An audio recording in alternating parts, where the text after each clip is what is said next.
Hello everyone, welcome back to another one of my videos, and this is episode 2 on our Cubase series. Basically, this is a beginner's guide to Cubase. If you've not watched episode 1, then go and check that out. And yeah, it's basically following the basics of Cubase, and I'm going to try and explain it as much as possible. And hopefully it should get you on your way to producing some music using Cubase. Right, so enough of that, let's get to this video. So this is where we left off last time. We had a basic instrument channel set up. We're basically going to delete this right now. So this is going to teach you how to delete a channel as well. You just right click over the channel.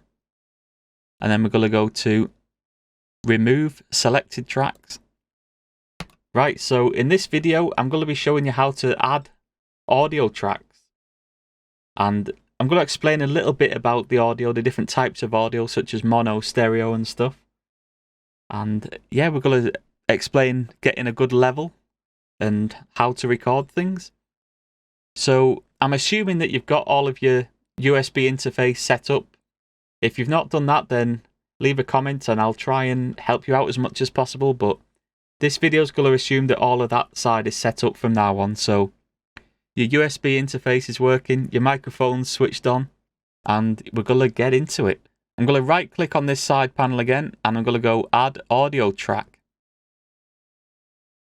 So the audio inputs here, this is basically whatever your interface or your sound driver has. There'll be different options here. I'm going to leave it as the first one that comes up for me. So it's always going to be a mono one.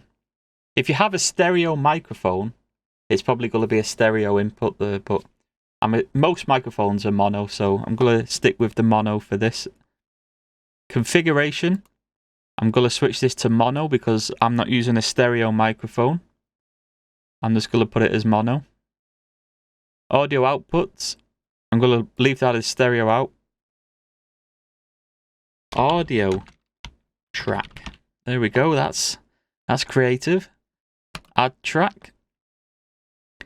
And this then creates a track. You can resize the track by dragging this.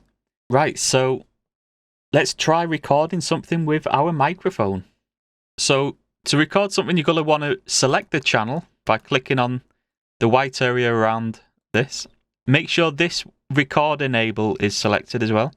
So that's now activated. If you want to hear yourself while you're recording, then you can click this monitor button. Oh, there's me again. I can hear me, there's 2 Liams.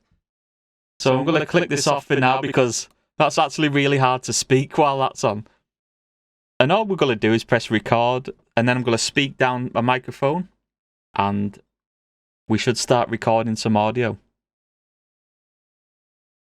Hello, my name is Liam.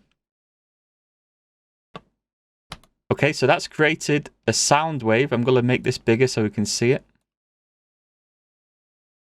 So basically, this wave here, if the peaks of this, the highest point, is touching the top, then we're going to have some sort of problems. We're going to start getting distortion on the recording.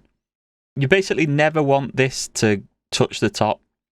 So if you record for, say, 5 minutes, look for the highest point, the peak, and then make sure that is, like, around here is a good area, I find. Just try and get it around here, because then you've got volume to the track. And yeah, you shouldn't run into any problems there at all. When the peak hits the top, that's then called clipping. And you can actually adjust this on your interface. If you have a dial on your interface, then you can just adjust that and turn the volume down.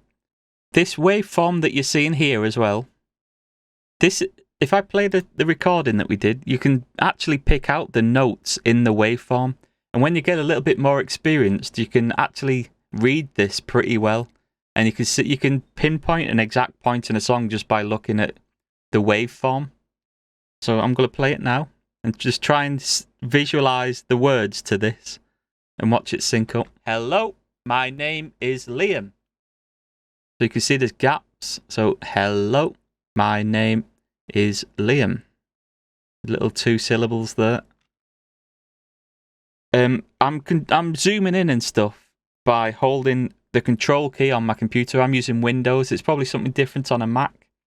I'm holding down control and then I'm scrolling my mouse wheel.